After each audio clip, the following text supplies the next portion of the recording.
નમસ્કાર દોસ્તો, વિડીયોમાં ફરી એક વખત તમારું સ્વાગત કરું છું। ગુજરાતની અંદર આપણે જોઈએ તો શિક્ષણ તો ખાડે ગયું જ છે, પણ સરકારી સ્કૂલોની હાલત પણ કેવી છે ત્યારે હું તમને એક વિડીયો બતાવવાનો છું। એ વિડીયોની અંદર યુવરાજસિંહ જાડેજાએ એક આશ્રમ શાળાની અંદર રેડ પાડી। એ રેડની અંદર શાળામાં કમરાઓ છે, રૂમ છે, પણ ભણવા માટે બાળકો નથી। શાળામાં બોર્ડ છે પણ લખવા માટે શિક્ષકો નથી। આ સમગ્ર રેડ પાડી એ દરમિયાન યુવરાજસિંહે એ શાળાની અંદર શું શું ઘટનાઓ છે, કેવી કેવી હાલત છે શાળાની, એ સમગ્ર ઘટનાનો પર્દાફાશ કર્યો છે। જ્યારે આ દ્રશ્યો સામે આવ્યા, આ દ્રશ્ય જોઈ અને શિક્ષણ મંત્રી અને શિક્ષકોના તો કાળજા ધ્રુજી ગયા છે। દોસ્તો, આ વિડીયો પર સૌથી પહેલા આપણે નજર નાખીએ, ત્યાર પછી આપણે આગળ ચર્ચા કરીશું। જે રીતે ગુજરાતના એક આશ્રમ શાળાની હાલત છે, એ હાલતને જોઈને તમારા પણ કાળજા ધ્રુજી જશે। આ વિડીયો પર એક નજર નાખો તમે। નમસ્કાર મિત્રો, તમને એવું લાગતું હશે કે આપણે ક્યાં આવ્યા, પરંતુ જાણીને તમને નવાઈ લાગશે કે આપણે આશ્રમ શાળામાં આવ્યા છીએ। અને આ આશ્રમ શાળાના જે ક્લાસરૂમ છે, એ ક્લાસરૂમની હાલત છે। ક્લાસરૂમમાં આપણે બધા એવું જોતા હોય કે બેન્ચીસ હોય, સારું એવું બોર્ડ હોય। હવે તો ડિજિટલ બોર્ડ સરકાર આપતી થઈ ગઈ છે, 1.5 2 લાખના લાણીઓ કરે છે। ઘણી બધી સરકારી જે સિસ્ટમ છે એની અંદર સ્ટેશનરી આપવામાં આવે, જાદુઈકા પીટારા આપવામાં આવે, ઘણું બધું આપવામાં આવે। સરકારી જે શાળા હોય, સરકારી શાળાના બાળકો ભણી ગણીને આગળ વધી શકે, અને ખાસ કરીને એમાં પણ આદિજાતિ સમાજના જે બાળકો જે છે એ ભણી ગણીને આગળ વધી શકે, એટલા માટે આશ્રમ શાળાની સ્થાપના કરવામાં આવતી હોય છે। અને ખાસ કરીને સૌરાષ્ટ્રના વિસ્તારો જે છે ત્યાં મુખ્યત્વે માલધારી વિસ્તાર રહેતો હોય છે નેસની અંદર। એ નેસનો માલધારી વરણ જે છે એના બાળકો ભણી ગણીને આગળ વધે, એટલા માટે નજીકના વિસ્તારમાં આશ્રમ શાળા બનાવવામાં આવતી હોય છે। આપણે સાસણમાં ઉભા છીએ અને સાસણની ભગવતી આદિજાતિ આશ્રમ શાળા એ અત્યારે આપણે જોઈ રહ્યા છીએ। આ ક્લાસરૂમ છે। હવે તમે જોઈ લ્યો આ ક્લાસરૂમમાં બાળકો કઈ રીતે ભણતા હશે। આ ક્લાસરૂમમાં અત્યારે ખાટલા પડ્યા છે, થોડી ઘણી વાસ પણ આવી રહી છે, શેની આવી રહી છે ખબર નથી। હવે આગળ જતા જોઈએ। હા, આના કારણે નહીં વાંધો આવે। લીધી ને, બતાડી છે 6,70,000 રૂપિયા રિપેરિંગની ગ્રાન્ટ બતાડી છે। આ બીજો ક્લાસરૂમ છે, અને આ ક્લાસરૂમમાં પણ તમે જોઈ શકો છો સરસ મજાનો ક્લાસરૂમ। ક્લાસરૂમની અંદર કોઠારની જેમ પડ્યું છે બધું। આ કોઠાર રૂમ હોય એમ રાખવામાં આવ્યો છે। દર વખતે અલગ અલગ જે નિભાવ ગ્રાન્ટ હોય, એ નિભાવ ગ્રાન્ટ અંતર્ગત ઇન્ફ્રાસ્ટ્રક્ચરની ગ્રાન્ટ આવે, શૈક્ષણિક ગ્રાન્ટ આવે, એ ગ્રાન્ટોનો ઉપયોગ ત્યાં થતો હશે। હવે તમે જોઈ શકો છો કે અહીંયા ખાટલા પડ્યા છે, બેન્ચીસ તો કે દેખાતી નથી। આ ક્લાસરૂમ છે, આ ક્લાસરૂમની હાલત છે। હવે ક્લાસરૂમમાં જે બેન્ચીસ જ નથી, ત્યાં બાળકો કઈ રીતે હશે એ પણ પ્રશ્ન થાય તમને। હવે હું તમને જણાવું કે આની અંદર ક્યાંય બાળકો છે જ નહીં। અહીંયા એવા બાળકો ભણી રહ્યા છે કે જેને આ દુનિયામાં જન્મ જ નથી લીધો। અહીંયા એવા બાળકો ભણે છે કે જેને આ દુનિયામાં જ જન્મ નથી લીધો, અને છતાં અહીંયા ભણી રહ્યા છે। તમને દેખાય છે? નહીં દેખાતા હોય, અહીંયા અદ્રશ્ય છે, બધા મિસ્ટર ઇન્ડિયાની જેમ ભણી રહ્યા છે। અને અત્યારે ક્લાસરૂમ ચાલુ છે, વિદ્યાર્થીઓ પ્રેઝન્ટ છે અને વિદ્યાર્થીઓ ભણી રહ્યા છે। તમને કદાચ નહીં દેખાતું હોય, પણ અહીંયા છે, કારણ કે રજિસ્ટ્રાર એવું બોલે છે કે અહીંયા લગભગ 74 થી 75 બાળકો છે, પણ તમને નહીં દેખે કારણ કે અદ્રશ્ય છે। એટલે આ અદ્રશ્ય બાળકો જે છે અહીંયા ભણી રહ્યા છે, પણ એની ગ્રાન્ટ એ વિઝિબલ છે, અને એની તમામ પ્રકારની ગ્રાન્ટ છે। લગભગ જોવા જઈએ તો 50 લાખ રૂપિયાની ગ્રાન્ટ એ દર વર્ષે અહીંના જે ટ્રસ્ટી છે, સુરતગઢ આવેલી ભગવતી આશ્રમ શાળાના મયુરભાઈ રાવલ, એનું જે ટ્રસ્ટનું એકાઉન્ટ છે એની અંદર તો ગ્રાન્ટ આવે જ છે। હવે બાજુના રૂમમાં જઈએ। હા, અહીંયા સરસ મજાનું લખ્યું છે આઈ મિસ યુ, અને વાર્ષિક પરીક્ષા બ્લોક નંબર 1 સંખ્યા 2 4 2, અહીંયા 24 41 1, આ બધી સંખ્યાઓ છે। પણ હવે આ સંખ્યાઓ જ છે ખાલી, તમને ક્લાસરૂમમાં કશું કઈ દેખાતું નહીં હોય, પણ અહીંયા બ્લેકબોર્ડ ઉપર સંખ્યાઓ તમને દેખાતી હશે। એટલે ક્યાંક ને ક્યાંક જોવા જઈએ તો બધું જ ભૂતિયા ચાલે છે। ભૂતિયા શબ્દો નાનો પડે છે, અદ્રશ્ય ભૂત, બરાબર, અદ્રશ્ય ભૂત એ ચાલે છે। તમને દેખાય છે? આપણી સરકારની જે સિસ્ટમ છે એમાં સર્વ શિક્ષણ અભિયાન અંતર્ગત ડિજિટલ બોર્ડ આપવામાં આવે છે। હવે આ ડિજિટલ બોર્ડ જેવું તમને દેખાતું હશે, તમારે માની લેવાનું, જો ન દેખાતું હોય તો। આ ડિજિટલ બોર્ડ છે એવું તમારે માનવાનું। અહીંયા કદાચ બાળકો ખબર નહીં શું જોતા હશે, પણ કંઈક જોતા હશે એવું આપણે માનીએ છીએ। સરસ મજાનું અહીંયા ટીવી પડ્યું છે, એટલે કદાચ ટીવીનો ડિજિટલ બોર્ડ તરીકે ઉપયોગ થતો એવું બને। અહીંયા કદાચ બાળકોને એવું લાગે કે ભણવા સમયે નીંદર આવી ગઈ અથવા તો નીંદર આવે છે, તો સીધી ક્લાસરૂમની જ વ્યવસ્થા કે અહીંયા બાળક સીધું સૂઈ શકે, એટલે કે ખાટલો અહીંયા એ મૂકી દેવામાં આવ્યો છે। અહીંયા ખાટલો છે, બાળકને બહુ કદાચ ભણવામાંથી એવું લાગે કંટાળો આવે છે તો ડાયરેક્ટ સૂઈ શકે છે। આ આપણી ડિજિટલ ગુજરાતની વરવી વાસ્તવિકતા છે। અને ગોદડા પણ છે, બાળકને કદાચ નીંદર આવે અને કદાચ ટાઢ લાગે। હે? હા, છતરિયા અહીં બેસતી ને છતરિયા પ્રાથમિક શાળા હા હા હા ફાયર સેફટી દેખાડવા નથી કા આપણે આ પણ સુરતગઢ ખાતે આવેલી ભગવતી આશ્રમ શાળાનો ક્લાસરૂમ છે. કેટલો સરસ સ્માર્ટ ક્લાસરૂમ છે. હમણાં જ એક સુરતની અંદર સાહેબ આવ્યા હતા. સાહેબ કહેતા હતા કે ભાઈ ગુજરાતની શાળા જોવી હોય તો આવો તમ તારે ગુજરાતની તમને સ્માર્ટ સ્કૂલ દેખાડું. કેટલી સરસ સ્માર્ટ સ્કૂલ છે તમે જોઈ શકતા છો. અને જરાય બાળકોને કોઈ ચિંતા કરવાની જરૂર નથી. તમારા માટે ફાયર સેફટી હાજર જ છે. બાળકો અદ્રશ્ય છે પણ છતાંય કદાચ એવું લાગ્યું કે આગ બાગ લાગી તો એટલે ફાયર સેફટી તો આપણી પાસે છે જ. આ ફાયર સેફટી તમે જોઈ શકો છો. અહીંયા સરસ મજાનું ઓહો આઈ મિસ યુ સ્કૂલ એટલે સ્કૂલને કદાચ બાળકો અહીંયા મિસ કરી રહ્યા છે. કેમ? કારણ કે બાળકો મિસ કરે છે આ વાતાવરણને, આ સંસ્થાને. પણ આ સંસ્થા એના જે ટ્રસ્ટી છે એ તો અમદાવાદમાં બેઠા છે, માલેતુજાર વ્યક્તિ છે. અને આ માલેતુજાર વ્યક્તિ જે છે એને કદાચ બાળકો યાદ કરે છે પણ એ ટ્રસ્ટી અહીંયા આવતા નથી. એટલે કદાચ ટ્રસ્ટીને પણ કહેવાનું અહીંયા પધારો અને બાળકો તમને મિસ કરે છે, જરાક આવજો અહીંયા. આગળ જઈએ આપણે. હા ખાલી જોઈ લે ખાલી વ્યવસ્થા છે કે ના વિડીયો નહીં લેવો તો ચાલશે તમ તારે. હું ખાલી જોઈ લઉં છે કે હવે આ અહીંયા જે અદ્રશ્ય બાળકો છે અદ્રશ્ય બાળકોને કદાચ કહી શકાય કે યુરેનલ જવાની જરૂર પડે અથવા તો આગળ જોવા જઈએ તો બાથરૂમ જવાની જરૂર પડે તો આ છે બાથરૂમની વ્યવસ્થા. તમે જોઈ શકો છો સરસ મજાના બાથરૂમ જે છે એ હવે અહીંયા તમને જોવા મળતા હશે. અને હા ચાલો રમત ગમતના આ વખતની ગ્રાન્ટમાંથી 16,000 રૂપિયા ગ્રાન્ટ આવેલી છે રમત ગમતના સાધનો માટેની.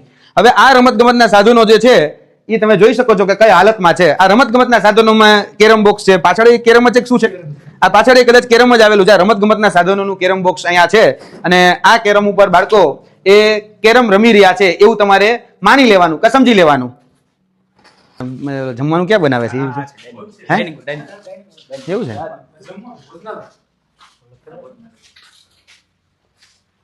ભરતભાઈ ઓલો બોર્ડ લઈ લ્યો. એ બોર્ડ જરા કામ કરીને રાખજો ને.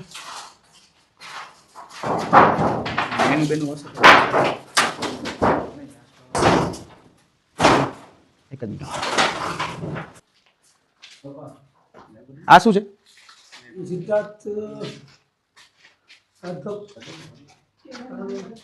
ગુજરાત રાજ્ય ગાંધીનગર અનુસૂચિત કઈ વાંધો નહીં. મિત્રો તમને કદાચ ખ્યાલ નહીં હોય પરંતુ આ જે છે ને એ સરસ મજાની લાઇબ્રેરી છે અને તમે લાઇબ્રેરીમાં જોઈ શકો છો કે કેટલા સુંદર પુસ્તકો પડ્યા છે અને આ પુસ્તકો બાળકો વાંચતા હશે. તમે જોઈ શકો છો કે શ્રી સિદ્ધાશ્રમ સાધક પરિવાર કેળવણી મંડળ જુનાગઢ સંચાલિત જે ભગવતી લાઇબ્રેરી છે એ ભગવતી લાઇબ્રેરી તમને અહીં દેખાતી હશે. અને આ લાઇબ્રેરીમાં તમને સરસ મજાના પુસ્તકો દેખાતા હશે. દેખાય છે ને બધાને? કેમ નથી દેખાતા ભાઈ? આ અદ્રશ્ય પુસ્તકો છે કારણ કે બાળકો અદ્રશ્ય છે.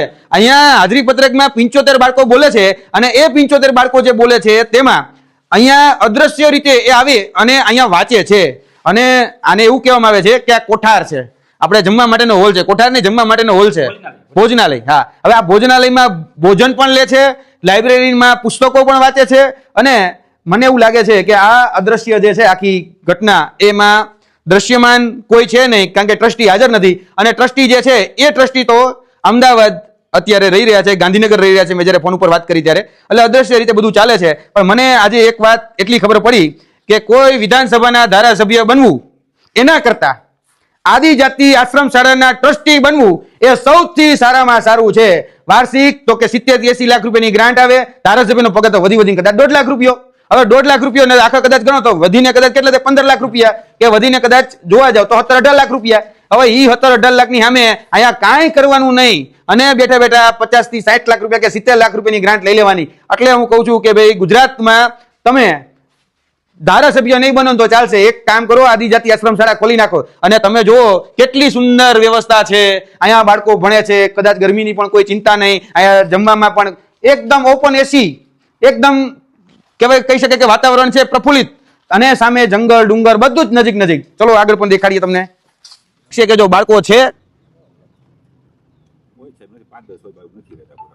પ્રયાસ કરું છું મારી રીતે, બાળકો નથી આવતા. પેલા સાંભળજો 75 બાળકોની વાત હતી, પછી 50 બાળકો, હવે 5 બાળકો આવ્યા છે. તમારે સાહેબ ફોન કરવો તો કરી દેજો તમ તારે રાવલ સાહેબ ને. પહેલા પરિસ્થિતિ શું હતી એનો કોઈ મતલબ જ નથી સાહેબ. પહેલા પરિસ્થિતિ શું છે? દરમિયાન મેં જે કામગીરી કરીને બાળકો માટે, હમ. બરાબર, હું પર્સનલી બધે નેસ વિસ્તારમાં આ આખું વેકેશન મારા ખર્ચે ગયો સાહેબ. હું મહેનત કરું છું. બરોબર છે, એમાં ના જ નથી. આવતા એટલે તો હું શું કરવાનું? આ જે વાસ્તવિક છે તમારી સામે રજૂ કરું. ટૂંકમાં ખાલી નામ છે, આવતા નથી. હા બસ, બરાબર. હવે બીજો કઈ issue વાંધો નહીં. સાંભળો હવે. હમ બીજો ઇસ્યુ આવતો એવો થયો, પરમિનન્ટ રસોઈયા રિટાયર થયા, મારે આ ભાઈ હમણાં આવ્યા, હમ બરાબર. હવે મારે સ્કૂલ શરૂ થવાની હતી, એક બે દિવસ અગાઉ આખી મહેનત મેં કરી હમ. લીધી. મારે બાળકોનું મને વાલીઓએ સંમતિ આપી ના સાહેબ અમે વેકેશન ખુલે એટલે આવીએ છીએ. જૂના રસોઈયાએ સોમવારે વેકેશન ખુલે રવિવાર મને ના પાડે, બરાબર. તો આ નવા રસોઈયા ગોતવામાં મારે 15-20 દિવસ. કઈ વાંધો નહીં. હજુ હું એક પ્રશ્ન પૂછું અને તમે અંદરથી મને લઈને આપજો. મને એલસી બુક આપો, લેતા આવો જાઓ અંદરથી. મેં જોયેલી છે, કહેતા હું જઈને લેતા આવું. હા મેં જો આપું તો હું લાવો જીઆર વહીપત્રક લઈને આવજો.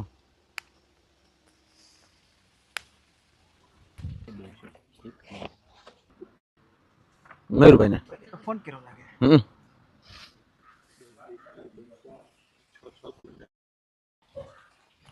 શું છે સ્થિતિ?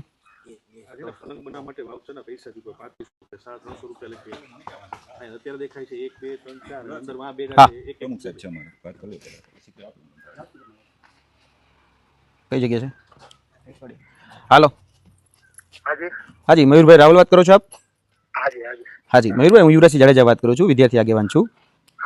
જય માતાજી બાપુ. જી માતાજી. હું અત્યારે આપની સંસ્થાએ પધારેલો છું. હાજી હાજી, તો થોડા ઘણા અમારા કાગળિયા જોવા હતા, એટલે કાગળ ઉપરથી થોડું નક્કી થાય એટલા માટે અહીંયા ઊભો છું. તો તમારા અહીંયા જે પ્રિન્સિપાલ શ્રી છે મિનીશભાઈ, એમને થોડું કહેજો ને અમારી સાથે કોઓપરેટ કરે. હા હા હા. હાજી, હું આપું છું એમને. ને અને હું છે ને ગાંધીનગર રહું છું બાપુ. હું ગાંધીનગર રહું છું આપ શ્રી. હા હા એટલે જ કહું છું, મને ખબર હું આપને ઓળખું છું બાપુ. હાજી હાજી, હા હા હા. એટલે હું જરા કહું છું મિનીશભાઈને, તો જરા કોઓપરેટ કરો ને. એમાં તમારે જે ડિટેલ જે માહિતી જોતી હોય ને હાજી ત્યાંથી આપે તમે લઈ લેજો, અને હાજી. બાકી જે જોઈએ હું તમને ગાંધીનગરથી પૂરી પાડી દઈશ. ભલે વડીલ, કોઈ વાંધો નહીં. હો? હાજી વડીલ, આપું છું. હાજી હા. હા આપો છો. હા સાહેબ.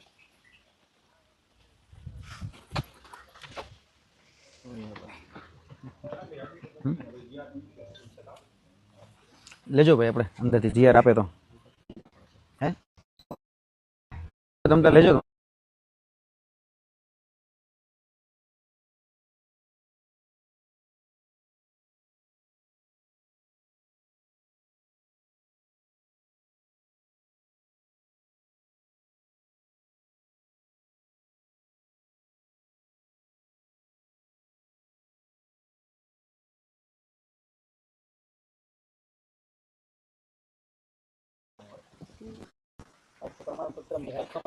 ઓલ પછી એક વખત ચાલુ બંધ કરી દે.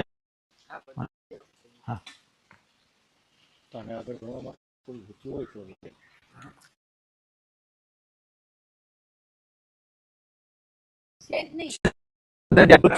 પાણા છે પણ પ્રવીણભાઈ સોનારા, પ્રવીણભાઈ સોનારા નામ તમે જ પ્રવીણ પ્રવીણ